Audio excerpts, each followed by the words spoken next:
Buenas tardes. Siguiendo con el rol de ponencias establecido por la Universidad Inca Garcilaso de la Vega, Facultad de Derecho, en esta oportunidad y a nombre de nuestro decano, el doctor Javier Villavicencio, tenemos la grata presencia del doctor Omar Tello Rosales, quien en esta ocasión nos hablará sobre las diligencias preliminares durante la etapa de investigación en los delitos de corrupción de funcionarios en época de COVID-19.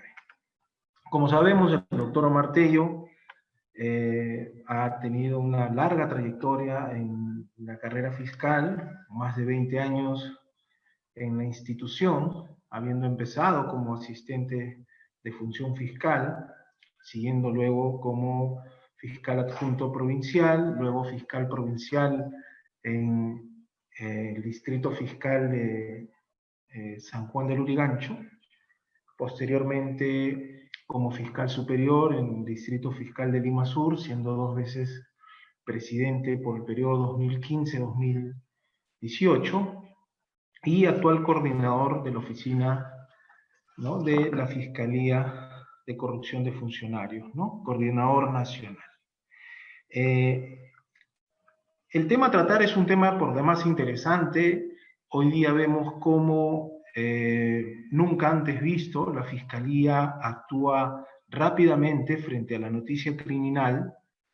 Vemos hoy día cosas que anteriormente no se daban, fiscalías que intervienen municipalidades, entidades públicas, la misma Contraloría, que decir Palacio de Gobierno, entre otras cosas.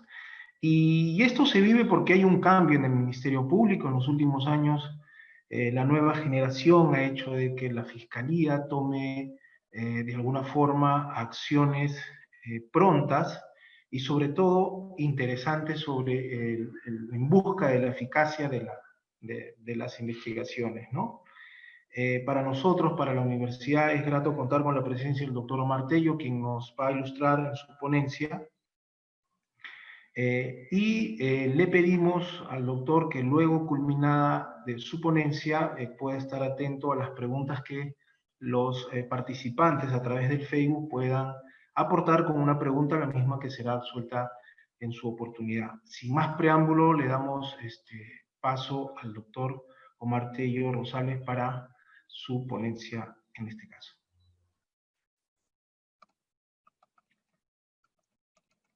Gracias, Edison.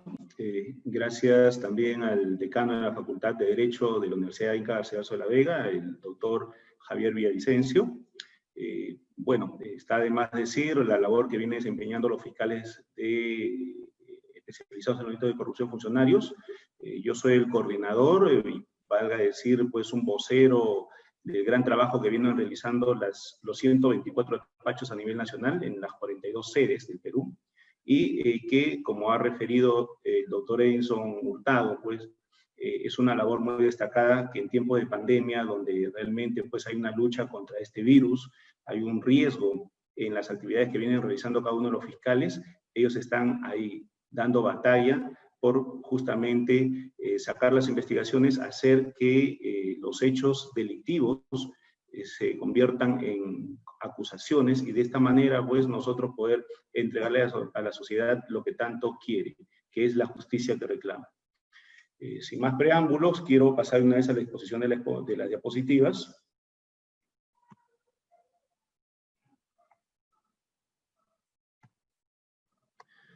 A efectos de ver la presentación de la misma, ¿no?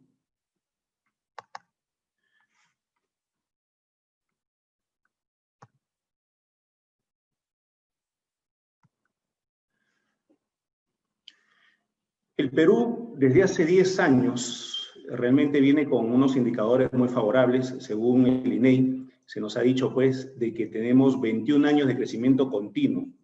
Al cierre del año pasado, en el 2019, se nos decía, pues, que tenemos un crecimiento promedio de 4.5%, ¿no? El Banco Central de Reserva también ha elogiado que somos uno de los países líderes en la región en cuanto al crecimiento. O sea, realmente estamos bien. Estamos tan bien en cifras macroeconómicas, estamos tan bien, o sea, tenemos cifras azules, tenemos lo mejor que puede tener quizás un país, que es un buen respaldo económico para poder crecer. Ustedes pueden apreciar en la pantalla los 10 últimos años de crecimiento económico que hemos tenido, desde el 8.45, 6.45, 5.95 hasta el año pasado. Anecdóticamente, el año pasado, el 2019, nosotros hablábamos, ¿y dónde está el crecimiento? Tenemos 21 años de crecimiento constante. ¿Se visualiza eso? ¿Se ha visto de alguna manera reflejado en la disminución de la pobreza, en los servicios básicos que requiere nuestra población, en el sector salud, en el sector educación? Hay muchos cuestionamientos al respecto. Personalmente, al igual que muchas personas, considero que el crecimiento económico debe focalizarse en las vías de comunicación, en la educación y en el sector salud. Creo que ustedes tienen la respuesta de ahí. ¿Hemos crecido o no hemos crecido? El año 2019, el presidente de la República lo decretó como el año de la lucha contra la corrupción y la impunidad. Sin embargo, anecdóticamente, la Contraloría General de la República nos comunicó que había una pérdida de 23.000 millones de soles en dicho año. Si nosotros consideramos que el Producto Bruto Interno es poco más de 200.000, estamos hablando que el 10% son pérdidas en corrupción. La diferencia que implica la ganancia con los hechos de corrupción, esa merma prácticamente se ubica en actos de corrupción. Actos de corrupción que se dan en cada uno de los procesos. Actos de corrupción que se dan en las compras. Actos de corrupción que se dan en cohechos. Actos de corrupción que se dan en el tráfico de influencias, en muchos sectores. El Ministerio Público, las fiscalías especializadas en delitos de corrupción de funcionarios, el año pasado hemos obtenido 1.581 condenas. O sea, tenemos 1.581 personas o casos condenados contra funcionarios que habrían cometido este ilícito penal. Ahora bien, ¿cuánto es lo que ingresa al Ministerio Público como denuncias? El año pasado ingresaron 13.444 denuncias. Poco más que el 2018, en que ingresaron 13.215 denuncias. Vamos en aumento en cuanto a la cantidad de denuncias, en cuanto a la cantidad de investigaciones. Pero lamentablemente, somos a nivel nacional cerca de 540 fiscales especializados en delito de corrupción de funcionarios. Para tan grande corrupción o para tan grande denuncias, ¿estamos realmente en capacidad de poder atender ellas? Todos sabemos que aquel que tiene mayor cantidad de carga no puede realizar una labor eficiente. Con esto no quiero descalificar el gran trabajo que vienen haciendo los fiscales especializados en corrupción de funcionarios a nivel nacional. Porque si nosotros vemos las condenas que se vienen obteniendo, son condenas muy importantes, son actuaciones muy importantes que han demandado un sacrificio por parte de cada uno de ellos. ¿Qué sucedió a la venida del COVID-19? Cuando se confirmó que este virus ya había llegado en el Perú, y es más, cuando se implementó el aislamiento social, creo que nos cambió la vida a todos. Si bien es cierto, ha habido reflexiones indicando que la naturaleza se ha despejado de su mayor contaminador, que es el hombre, también podemos señalar que nosotros mismos vivimos un encierro involuntario al cual tuvimos que acostumbrarnos. Y durante este tiempo teníamos que generar también trabajo. Sobre todo los fiscales. Los fiscales de todas las especialidades, creo yo. Porque los fiscales de turno común estaban también ahí, presentes las 24 horas al llamado de cualquier incidencia o cualquier denuncia en flagrancia. Los fiscales de violencia familiar también lo estaban. Los fiscales de prevención, ¿qué se puede decir en los operativos que vinieron realizando? A efectos de detectar la falsificación de los insumos que podían protegernos, llámese mascarillas, alcohol en gel y todo lo demás.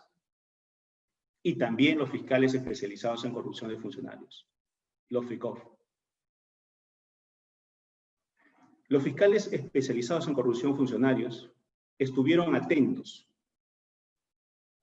a todas las medidas que se pudiera dar desde el Ejecutivo con la finalidad de vigilar y actuar de manera inmediata a cualquier acto de corrupción que pudiera presentarse. Cuando el Ejecutivo estableció que a través del decreto de urgencia 033-2020 se iba a generar una partida para las municipalidades provinciales y las municipalidades distritales en aproximadamente 213 millones de soles, lo primero que se nos vino a la mente es señalar quiénes eran las municipalidades y cómo es que se venían gestionando durante años atrás. Los FECOF sabíamos que realmente los funcionarios que tenían mayores investigaciones eran los funcionarios ediles.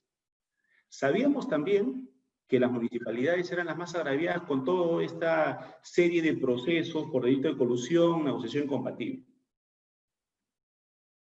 Independientemente de las nuevas gestiones que se habían generado durante estos últimos años, la pregunta era, ¿habrá un uso adecuado de los mismos? Ante este inminente riesgo, justamente los fiscales especializados en delito de corrupción de funcionarios consideramos que deberíamos estar alerta a todo tipo de actuaciones. Nosotros, los fiscales especializados en corrupción de funcionarios, desplegamos a nivel nacional en estado de aislamiento social 1.731 acciones de prevención.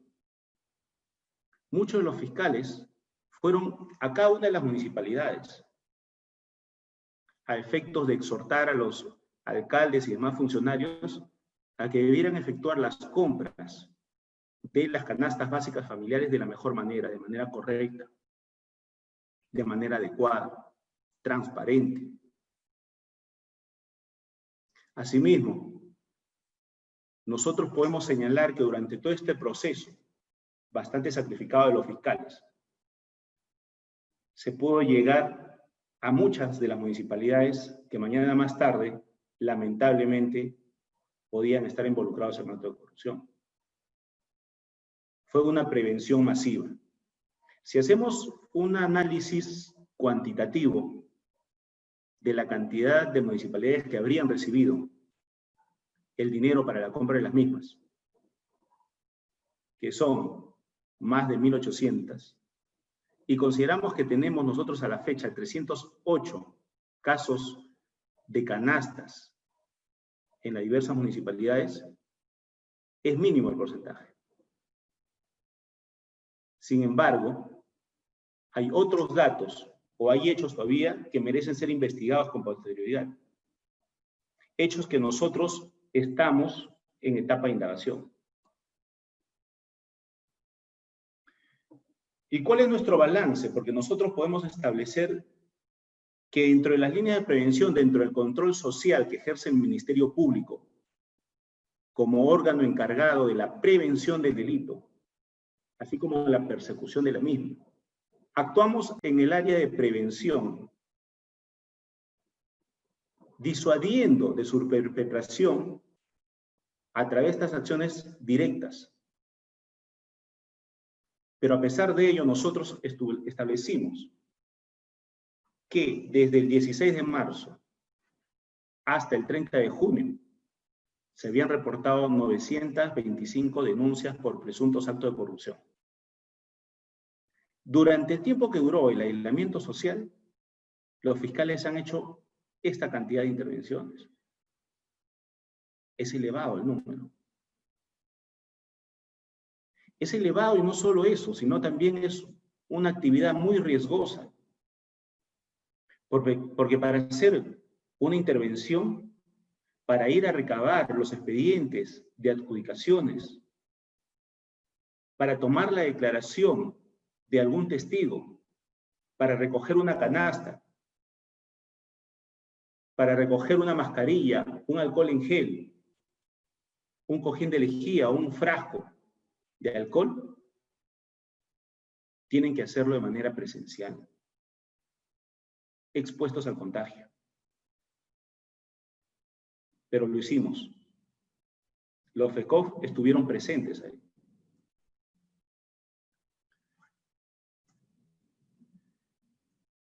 Esta es la cantidad de delitos en porcentaje que nosotros podemos mostrar a la ciudadanía. Si bien lo que más destaca acá son los delitos de peculado, con 329 casos, podemos señalar también que en el delito de colusión y el de negociación incompatible, que son dos delitos bastante vinculados a las compras que realizan los funcionarios, porque sabemos que una colusión es el concierto o la concertación que existe tanto entre el proveedor con el funcionario que efectúa pues la convocatoria, la entrega pues de la buena pro hacia esta persona. Y que debajo de esta aparente legalidad de la adjudicación, muchas veces se encuentran pactos subrepticios que lo único que hacen es dar ganancias ilícitas a estas dos personas. No queremos poner en el mismo saco a todos. Sabemos que hay funcionarios muy eficientes, muy probos.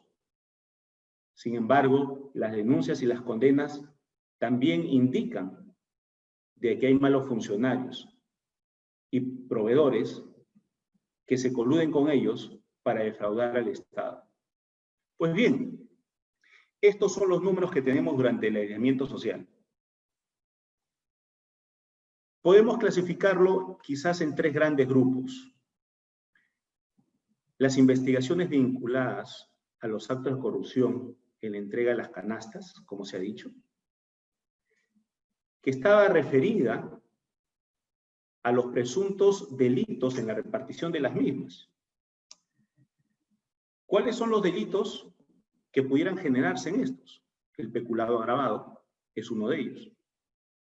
El peculado agravado porque había una situación de emergencia, una situación de necesidad social a la cual tenía que cubrirse a través de esta repartición.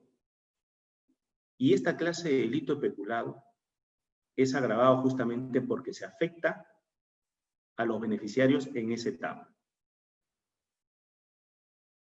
¿Cómo es que se podría dar en el caso de las canastas, en la repartición de las canastas? Una de las hipótesis pudiera haber sido una compra ficticia, con proveedores ficticios, un escenario totalmente ficticio, con la única finalidad de aparentar una compra de las mismas y quedarse con el dinero. O aparentar una compra menor y quedarse con la diferencia de lo no adquirido. Por otro lado, el peculado también podía presentarse al momento de la entrega de las canastas. Entrega las canastas no a beneficiados o a beneficiarios directamente, sino a la entrega de algún familiar o conocido. O a la apropiación de las mismas. Es decir, no llegaban a las personas que realmente necesitaban este apoyo. Otra de las formas u otro delito que podría darse frente a la repartición de las canastas familiares era el de colusión. Es decir, que aquel proveedor de los bienes que conforman las canastas o el proveedor de las canastas en sí mismas, ya en su conjunto, se ponía de acuerdo para encarecer los precios.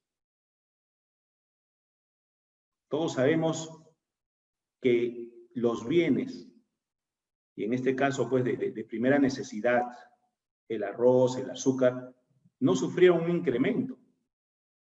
Basta con salir a cualquier establecimiento y darnos cuenta que ello no ocurrió así. Es más, dentro de la psicología de la población se adquirieron bienes que no era necesario adquirir. Incluso hasta hay memes de la compra sobre el papel higiénico y demás. Pero realmente no hubo un desabastecimiento. Por lo tanto, la adquisición de los bienes que conformaban la canasta familiar tampoco debía haberse incrementado. Pero la sobrevaloración en los mismos nos daba un indicador de que efectivamente había un trato entre el proveedor y el funcionario. Y digo que es un indicador o un indicio porque está sujeto a una validación posterior. Pero es una forma en que este delito podía haberse perpetrado.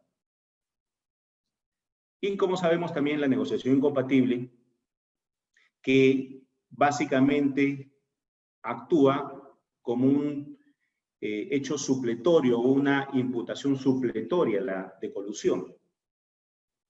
Sabemos que la colusión es muy difícil de probar, porque la colusión hay que verificar realmente este concierto, esta concertación entre ambos, entre el funcionario y el proveedor, y para ello no existen fotografías, menos documentos de entrega de cantidad de dinero, menos hay una declaración del propio funcionario aceptando lo mismo.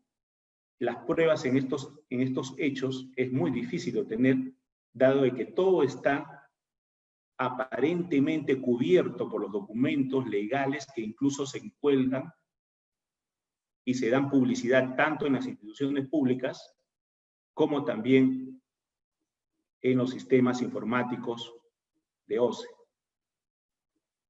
Entonces, frente a esta difícil situación y a estos delitos que eran posibles darse en el reparto de las canastas familiares, los fiscales hicieron las intervenciones. Y podemos señalar que en estos casos de las canastas familiares tuvimos 308 intervenciones, de las cuales 56 estaban referidas a la sobrevaloración, 69 a una entrega indebida. Es decir, se señalaba de que se le estaba entregando 10 productos cuando en realidad el beneficiario estaba recibiendo 8, 9 o 7 productos. Se señalaba que se estaba entregando determinada calidad de productos cuando no se estaba entregando estas. Se señalaba que se estaba entregando determinado porcentaje o cantidad, kilos, por ejemplo, de arroz, de azúcar, y estos no eran lo que correspondían a la entrega física. O de repente eran productos que estaban en mal estado, mala calidad. Y en este caso tenemos 183 casos. La pregunta es, frente a estas intervenciones, la sola sobrevaloración, la entrega indebida, la mala calidad, ¿esto constituye delito? La primera respuesta pudiera decir no. La sola sobrevaloración no puede constituir delito, pero sí es un indicio muy importante que al fiscal y a los FECOP con mucha experiencia en esto, les advierte de que puede existir un delito tras estas actuaciones. Y es por eso que las intervenciones que se realizan, todas sujetas a investigación.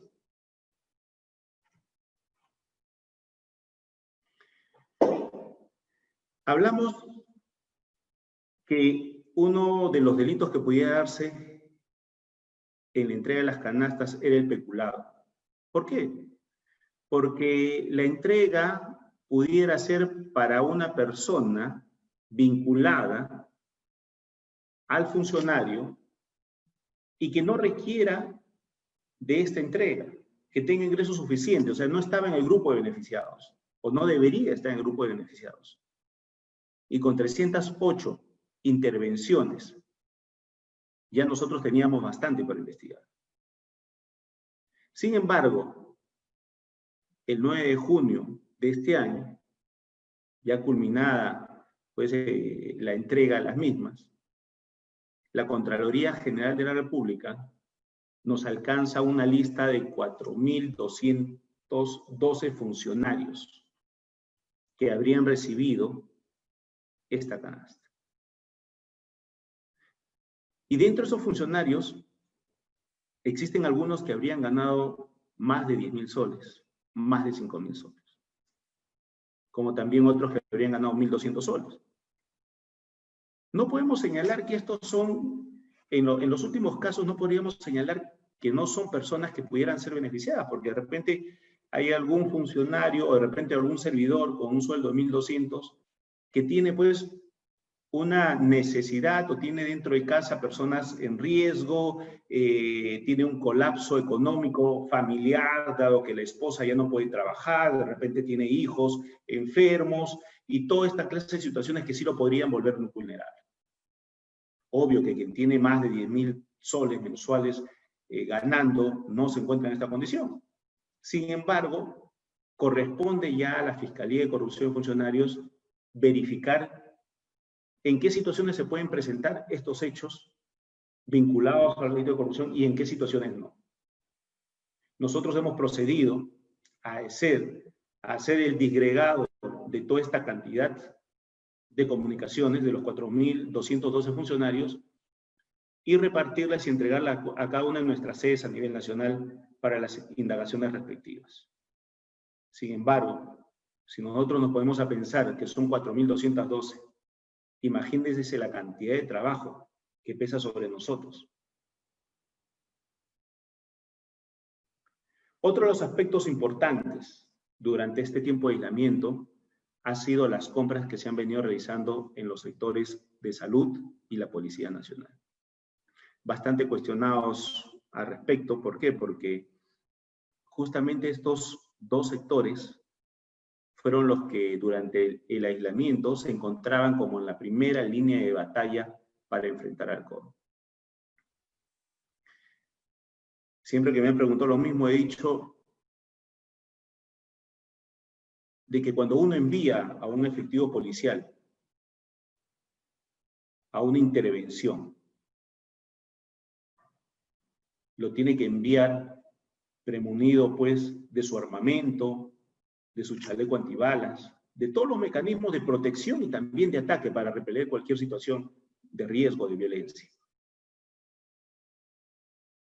Cuando estos efectivos salen a enfrentarse al virus, se les debería haber dotado de los mismos implementos que podrían protegerlos frente a este ataque. Llámese mascarillas, alcohol en gel, la desinfección de sus ambientes y todo lo que pudiera implicar un riesgo para ellos. Es una comparación bastante significativa, pero lamentablemente, cuando se hicieron las intervenciones, y en muchas, porque no fueron en todas, en muchas de estas unidades ejecutoras, se pudo establecer que las mascarillas no eran las adecuadas para protegerlos. El alcohol en gel tenía un porcentaje poco más de 11% o 16% de volumen de alcohol en el mismo, cuando sabemos que lo mínimo que se requiere es de 60% para poder inactivar el virus. Y es en esas condiciones en que salieron estas personas. ¿Y qué se puede decir del sector salud? la misma situación. Incluso en un ambiente con mayor carga viral, atendiendo a pacientes ya postrados y enfermos por esta enfermedad, en contacto directo con ellos. Se establecieron que muchas de las mascarillas tampoco cumplían con estos requerimientos mínimos para poder inactivar el virus. De todas estas intervenciones, nosotros tenemos 81 investigaciones en proceso en el sector salud y 27 en las Fuerzas Armadas y la Policía Nacional. Con la preocupación que les he comentado, porque realmente cuando todo se encontraba paralizado, eran los funcionarios que estaban dando la cara y enfrentando a esta pandemia. Muchos amigos con los que trabajamos de la policía han fallecido.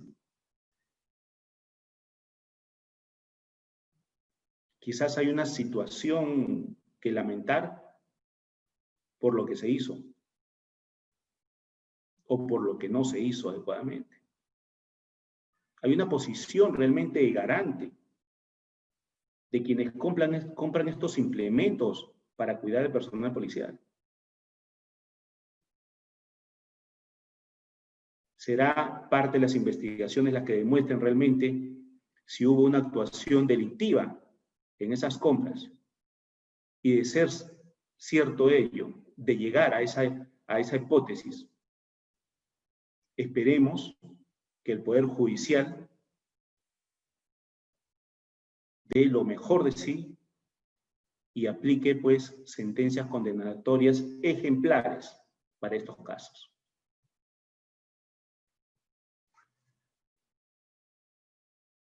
Pero nos encontramos también con algunas dificultades porque no es lo mismo investigar en un estado de emergencia que investigar en una situación normal. ¿Qué sucede con las compras directas en estado de emergencia? Tienen que darse, porque de todas maneras uno no puede efectuar una licitación que demore meses con todos unos trámites burocráticos para que después poder obtener el bien o el servicio que se requiere cuando ya se murió el paciente. Entonces, la ley se ha puesto en ese supuesto y se permite la flexibilización de estas adquisiciones. Hay que diferenciar algo muy importante. El estado de emergencia como tal no implica, no autoriza cualquier tipo de compra. Y tiene que haber una situación de emergencia que justifique la adquisición a través de una compra directa en este estado. Y tiene que ser vinculado también a hacer frente a ello. ¿Puede darse el fraccionamiento? En algunos casos sí. A veces no son compras programadas, a veces el proveedor no tiene en su totalidad los bienes para entregar. Entonces puede darse un fraccionamiento en la medida que se requiera con urgencia, se compra a un proveedor, a otro proveedor, y juntos se genera ya cubrir la necesidad.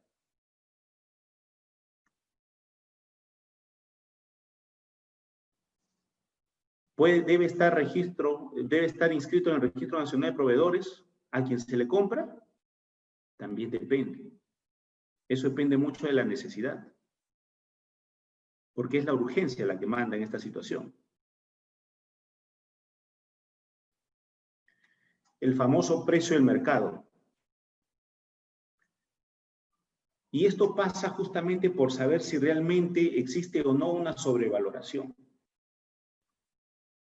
Se habla del precio versus la oportunidad, o lo que algunos conocen como el costo de la oportunidad. El que yo adquiera un producto en este momento, por ejemplo, a 100 soles, o lo adquiera de acá a una semana en 50 soles, determina el costo que tengo. Esos 50 soles de diferencia, si generan o producen la vida o generan, por ejemplo, salvar la vida de una persona, es algo que se debe asumir. Ese costo de la oportunidad de tener el bien ahora y no después de una semana, y que implica salvar a una persona, sí es tomado en cuenta y debe ser tomado en cuenta en las investigaciones. Pero hay que saber también cuáles son los bienes que han sido desabastecidos y por lo tanto ese costo está justificado. Un ejemplo claro, por ejemplo, es la adquisición de lejía. La lejía no hubo un desabastecimiento. La lejía uno, como cualquier ciudadano común, podía entrar al establecimiento y comprar el litro de lejía, los 5 litros de lejía, el cuarto de lejía, al mismo precio que se vendía con anterioridad. Entonces, una compra muy superior, 4 veces su precio, 5 veces su precio, ya nos da un indicio de que hay algo que debemos investigar. Y es lo que hemos hecho en muchos de los casos. Los indicios de colusión, como ya lo hemos dicho, la sobrevaloración en la adquisición de los productos y servicios. ¿Por qué? Porque reiteramos, la diferencia entre el precio que uno adquiere en el mercado, un producto, y la diferencia que se adquiere a través de un proceso de adjudicación por parte del Estado. Esa diferencia que para muchos de nosotros nos dice el Estado es un mal comprador, tiene detrás de ella ganancias. No digo que en todos los casos, pero en muchos de los casos tienen ganancias ilícitas que van justamente a estos dos agentes que efectúan la compra y la venta, que es el proveedor y el funcionario. Si no, ¿cómo nos explicamos de que puedan generarse precios exorbitantes? O sea, ya debemos acabar con esta situación. Si bien es cierto, también se nos dice, no, lo que sucede es que la oportunidad en adquirir el precio, no todos los compradores o no todos los proveedores quieren contratar con el Estado. Cuando se les pregunta por qué no se compra directamente a un importador, no, que los importadores no quieren contratar con el Estado. ¿Y por qué no quieren contratar con el Estado? Esa es la gran pregunta que hay que hacernos. ¿Por qué no quieren contratar con el Estado? ¿Porque pueden generarse problemas? ¿Qué problemas pueden generarse? ¿Una sanción? ¿Una denuncia penal? ¿Una sanción administrativa? Me refiero a una denuncia penal. Puede darse el caso. Pero en los años de experiencia que uno tiene, lamentablemente, descubre detrás de esta negativa a participar en los procesos algo distinto. Muchas veces cuando el importador se le pregunta ¿por qué no participas? Dice, no, yo no quiero estar sujeto a ello porque hay que pagar a los funcionarios. El famoso 10%, 15% que siempre se pide en esta clase de procesos. Entonces habría que preguntarnos qué está pasando con nuestro sistema. ¿Es necesario cambiar el sistema? Claro que es necesario cambiarlo. Hay que generar un sistema que sea ágil, flexible, para hacer una compra eficiente, pero al mismo tiempo con controles. Pero no con controles que puedan limitar o que sean espacios o que abran brechas de corrupción para que se aprovechen esos malos funcionarios. Hay que darle las herramientas adecuadas al buen funcionario para que efectúe una compra buena, una compra transparente, eficiente, respetando todos los principios que requiere pues, las adquisiciones por parte del Estado. Y hay que hacerlo ya. La cantidad de investigaciones que tenemos en el sistema de corrupción es justamente por estos problemas. Otro indicio de la colusión es la mala calidad de bienes y servicios. ¿Por qué? Porque ya establecí mi requerimiento, lo que necesito. Ya le puse un precio a lo que requiero. ya se efectuó las tratativas, la negociación, y ahora lo que falta es la entrega del bien. La pregunta es, si ya está todo claro, ¿por qué tengo que aceptar un producto de mala calidad? O un servicio de mala calidad. Ya en etapa de ejecución hay que preguntarnos por qué hay que hacerlo. Cuando fácilmente, si yo compré 100 computadoras con una pantalla o 100 laptops con una pantalla de 15 pulgadas, ¿por qué tengo que recibir una de 14? De una marca de inferior calidad, con programas quizás muy antiguos, cuando en los términos o en los requerimientos se había establecido unos de superiores condiciones. ¿Por qué hay que aceptarlo? Ahí viene nuevamente el indicio de que existiría una colusión por parte de quien acepta esos bienes. Porque esto no se aleja mucho de lo que nosotros haríamos en cualquier compra dentro de nuestro quehacer diario. Si uno va a un establecimiento y compra 1 kilo de arroz de determinada marca, no va a aceptar que le den una de inferior calidad. Igual es el funcionario público. El funcionario público no compra para sí, pero compra para el Estado, que representa. Y su compra tiene que ser eficiente. Eso es lo que se le pide. Eso es lo que se le exige al funcionario público. Otro de los indicios que nosotros podemos advertir, y que también la prensa lo ha hecho en sus múltiples investigaciones periodísticas, es que muchos de los proveedores son proveedores fantasmas. Que muchos de los servicios que dicen haberse realizado nunca se realizaron. Entonces hay que tomar la información, hay que ir a averiguar qué cosa es lo que pasó, hay que perennizar esa escena y llevarlo como un elemento de prueba para un proceso posterior.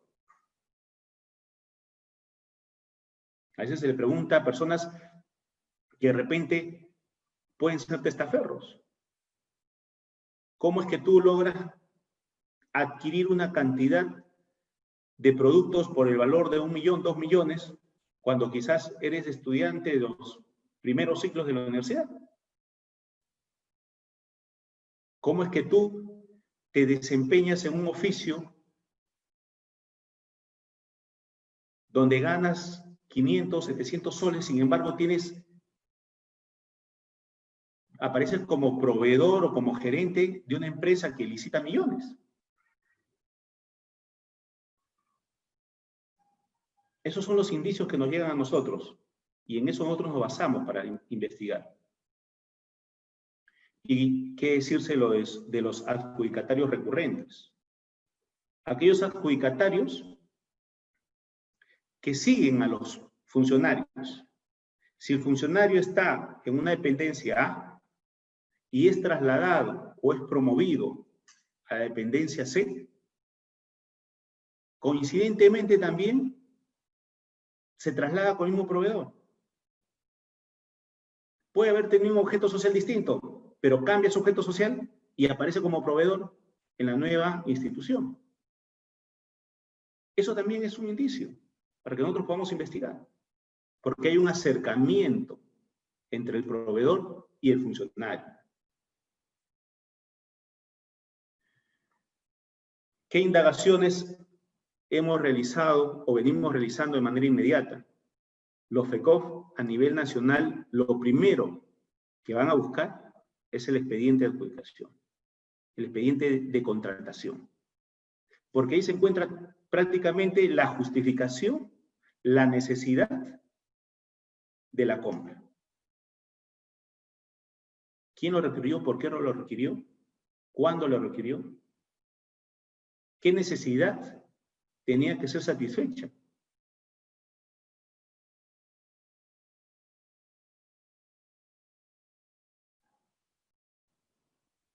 Otra indagación que realizan, otro acto que realizan, es el análisis del perfil de la empresa. ¿Qué tipo de empresa es? como hemos dicho, el objeto social, a qué se dedica, cuánto tiempo tiene en el mercado, cómo son sus compras. Y las pericias inmediatas, como en el caso de las mascarillas y el alcohol en gel, como el caso, quizás en un momento determinado también de un estudio de mercado. Son pericias que tienen que hacerse inmediatas para nosotros poder advertir si es que podemos continuar en algunas investigaciones o de repente orientar la investigación a determinado aspecto y no a otro.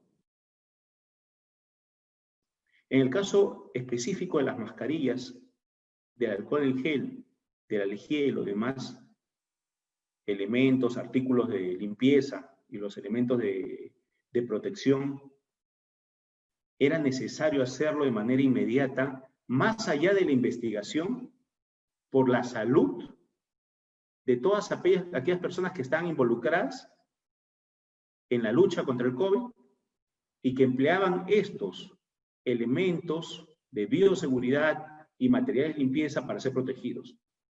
No hacerlo por parte nuestra significaba rehuir a nuestras funciones, no solo como funcionarios, sino también como seres humanos. Porque de no acreditar que protegían o no protegían, se dejaba expuestos a estas personas a que puedan contagiarse, a que puedan contagiar a sus familiares, a sus seres queridos y a la población misma. Porque cada uno de estos funcionarios se vinculaba de manera directa con otros.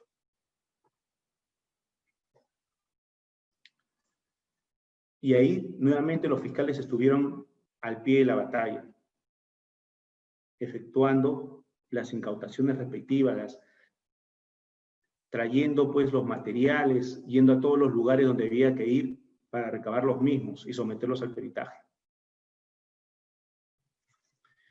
Otro aspecto importante que nosotros evaluamos es el perfil del funcionario, dónde estuvo. Si bien es cierto, el derecho penal es un derecho penal de acto, que se basa en el hecho mismo que se investiga, no podemos descartar que también sirve como referencia saber quién es el funcionario. ¿Dónde es que estuvo? ¿Cómo es que actuó? Para hacernos una idea, claro está, de a quién nos estamos enfrentando y qué modalidades puede tener.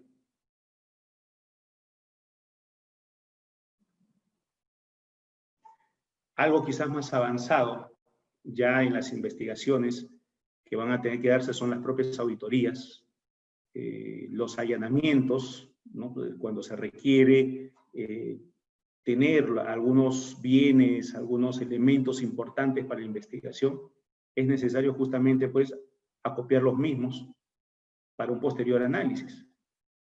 Hay que tener en cuenta que el ingreso a una institución pública no requiere de una orden de allanamiento. Las normas están diseñadas para que el ingreso y la información que tiene una institución pública sea brindado, como su nombre lo dice, de manera pública. Hay un procedimiento, incluso la ley de transparencia, que obliga a los funcionarios, que nos obliga a brindar la información que se requiere.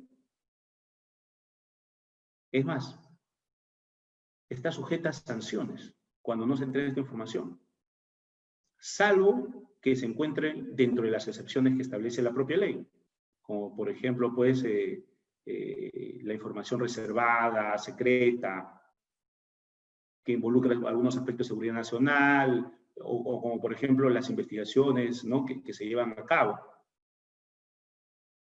Pero esta ley de transparencia o la transparencia misma de la cosa pública obliga a los funcionarios a mostrar la documentación cuando se les requerida.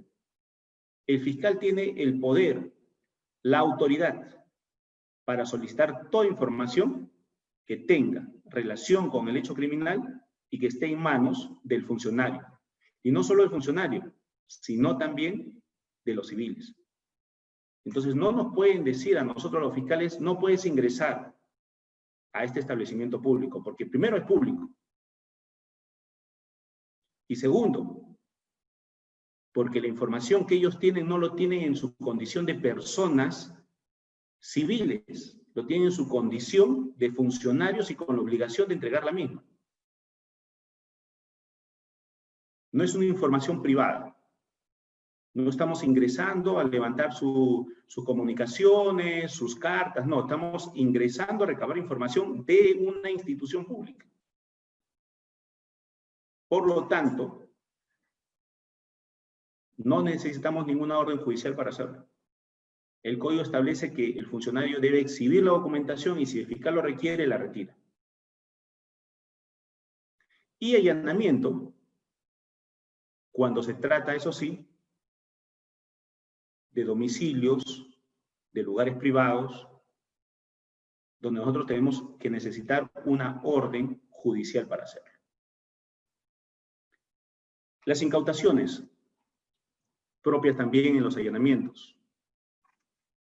Todo lo que es la documentación vinculada a los actos que se investigan, todo lo que es pues, celulares, USBs y todo lo demás que siempre se efectúan en esta clase de operativos.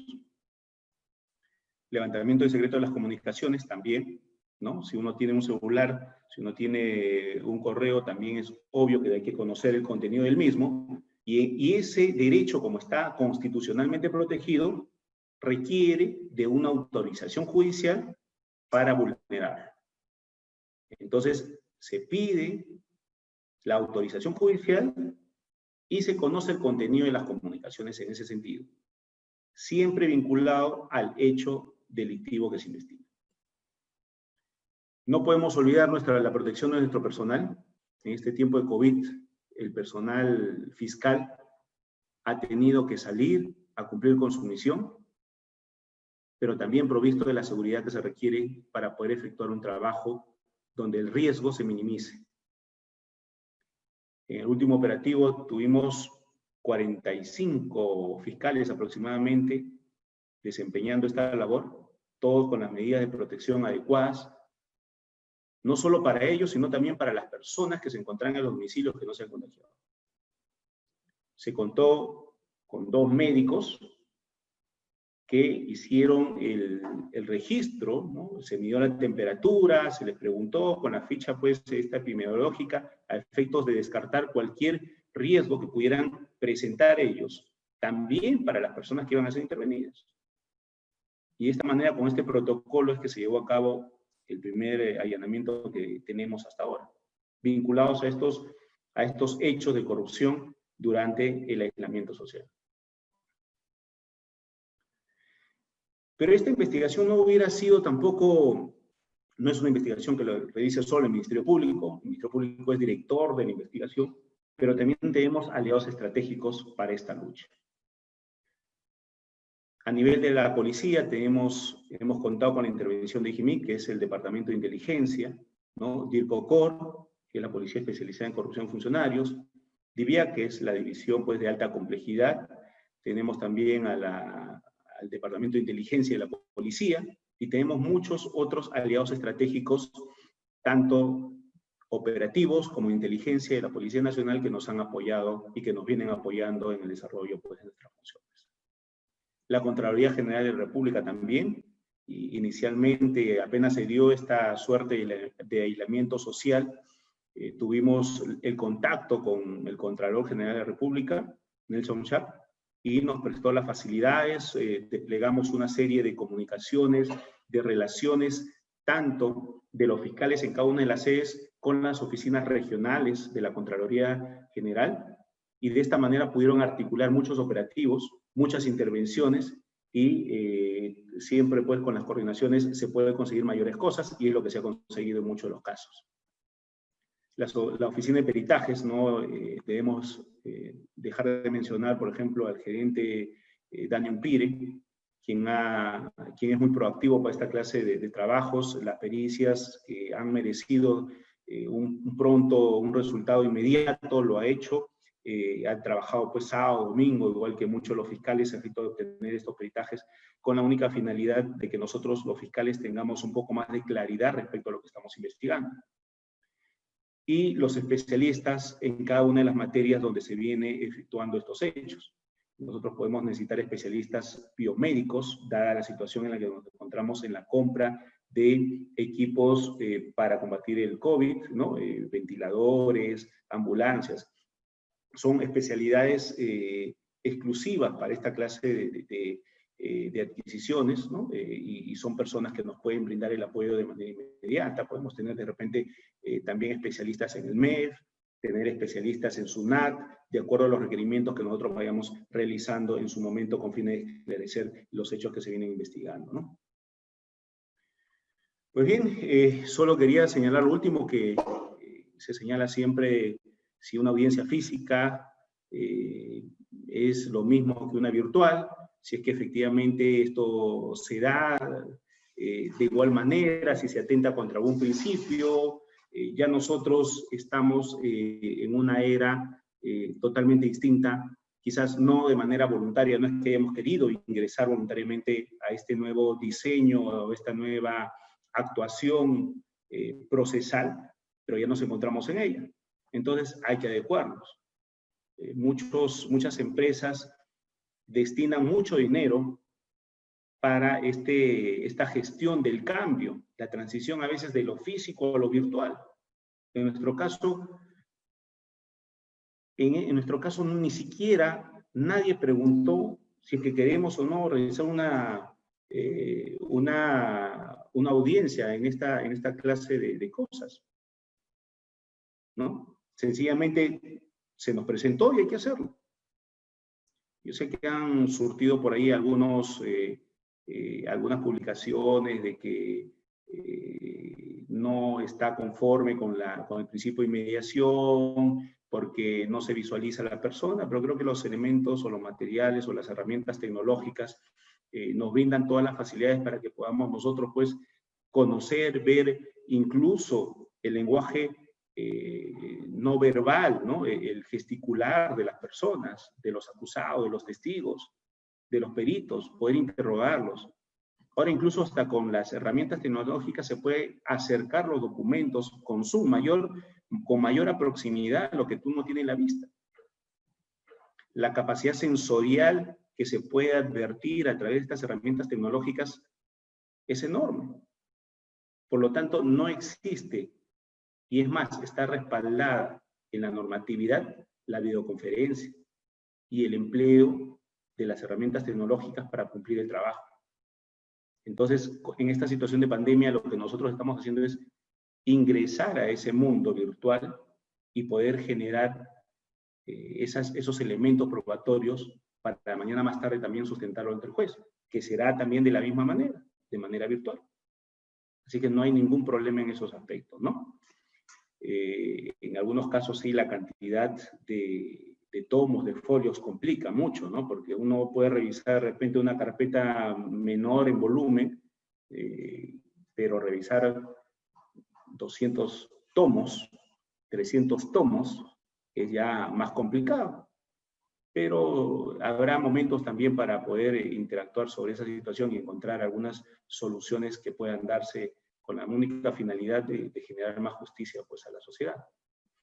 Eso es básicamente lo que tenemos. Por mí, muchas gracias, ¿no? Gracias a la concurrencia, gracias nuevamente a la Universidad Garcilaso de la Vega por la oportunidad que me da para poder comunicarles cómo es que investigamos los fiscales en este tiempo de pandemia, ¿no? Y me quedo solo con esta última diapositiva que refleja un poco pues, la intervención de los FICOF durante el aislamiento social, ¿no? 925 denuncias atendidas y 1.731 operativos de prevención. Muchas gracias con todos.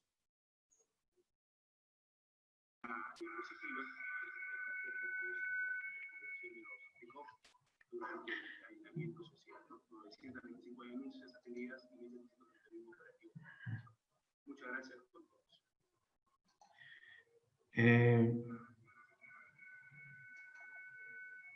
Muy bien. prosiguiendo con el rol de preguntas, en esencia, particularmente tengo dos preguntas, Omar, escuchándote la muy buena ponencia que has tenido, has explicado el actuar importante del representante del Ministerio Público con motivo de las diligencias preliminares en los delitos cometidos por funcionarios públicos. Se ha narrado, has proporcionado base estadística muy importante que nos hace notar que realmente se está trabajando en el Ministerio Público, y es la respuesta que espera la ciudadanía frente a esta situación, ¿no? Yo tengo una pregunta puntualmente, y es la siguiente. Conversaba la otra vez con un amigo que está haciendo una investigación, y él está muy cercano a lo que son los delitos cometidos por mala praxis médica, ¿no? Porque trabaja en ese ambiente, en hospitales, clínicas. Y él me decía que cuando ocurría un evento fatídico, advertía que el fiscal en muchos casos no sabía cómo actuar, ¿no? Y eso que genera, obviamente, que no se acopien las pruebas necesarias, los elementos de convicciones urgentes y necesarios, y eso se refleja finalmente en procesos que son archivados, ¿no? Y la crítica que él hacía era de que no había un protocolo, una guía. Y bueno, eso me hizo reflexionar, y efectivamente, si hacemos un análisis comparativo, en Colombia, por ejemplo, en Panamá, las fiscalías tienen protocolos de actuación por cada delito. Es decir, por delitos cometidos contra la vida, el cuerpo y la salud, por mala praxis médicas, había un protocolo. De tal manera que el fiscal que intervenía en ese caso ya sabía qué hacer, qué pruebas actuar, y pasa lo mismo con los delitos de corrupción de funcionarios. Mi pregunta puntual es, ¿consideras que ya es necesario que se protocolice como una guía metodológica el actuar y la función del Ministerio Público? Gracias por la respuesta. Bueno, definitivamente sí.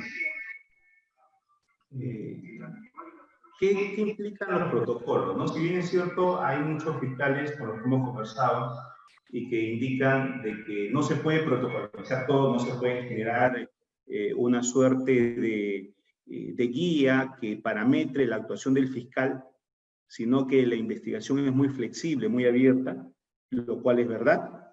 También consideramos que los protocolos sirven como una línea base de investigación a partir de la cual podemos incluir o denegar algunos actos de investigación, pero sirve para uniformizar los actos que venimos realizando los fiscales. O sea, si es necesaria una reconstrucción de los hechos, que se haga.